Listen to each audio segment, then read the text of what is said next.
Hi friends, good morning. இன்றைக்கி நான் ரொம்ப ஹாப்பியாக இருக்கேன். ஏன்னா இன்றைக்கி என் அம்மாவும் தம்பி என்னை பார்க்க வராங்க. இது என்ன அவ்வளோ சந்தோஷம் அப்படின்னு நினைக்காதீங்க. ஏன்னா கட்டி கொடுத்த எங்கள் எல்லாருக்குமே எங்கள் வீட்டிலேருந்து யாராவது வராங்க அப்படின்றது ரொம்பவே சந்தோஷமான விஷயம். நான் வருஷத்தில் ஒரு தடவை தான் அங்கே வீட்டுக்கு போவேன். ஏன்னா அம்மா வீட்டுக்கு போகிறதுனால வீட்டில் யாருமே இருக்க மாட்டாங்க. இனி அம்மா வீட்டில் இருக்கும்போது குழந்தைங்களுக்கு லீவும் கிடைக்காது. இப்போயும் திடீர்னு வராங்கன்னு பார்த்தீங்கன்னா, என் தம்பி அப்ரோட் சைட் போகிறான். அதனால் என்னை பார்த்துட்டு போகலான்னு வரான்.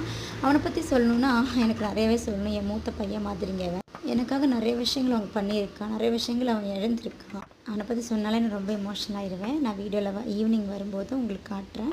டெய்லி மார்னிங் எனக்குன்னு ஒரு 10 நிமிஷம் நான் ஒதுக்கி வைப்பேன். அது எனக்கு பிடிச்ச மாதிரி ஒரு டீ போட்டு நிம்மதியாக உட்காந்து குடிச்சதுக்கப்புறம் தான் நான் மற்ற வேலையெல்லாம் பார்ப்பேன். அம்மாவும் தம்பியும் ஈவினிங் தான் வருவாங்க. அவங்களுக்கு ஈவினிங் சமைச்சா போதும். மார்னிங் பிரேக்ஃபாஸ்ட் சமைச்சதுக்கப்புறம் குழந்தைங்கள எழுப்பி நான் வந்து ஆஃபீஸ்க்கு ரெடி ஆகிட்டேன். இனி அவங்க சாப்பிட்டுக்குவாங்க. அம்மாவும் தம்பி வர்றதுனால என்னமோ தெரியல, அம்மாவும் தம்பியும் வந்துட்டு இருக்கிற வீடியோ நான் ஈவினிங் உங்களுக்கு போஸ்ட்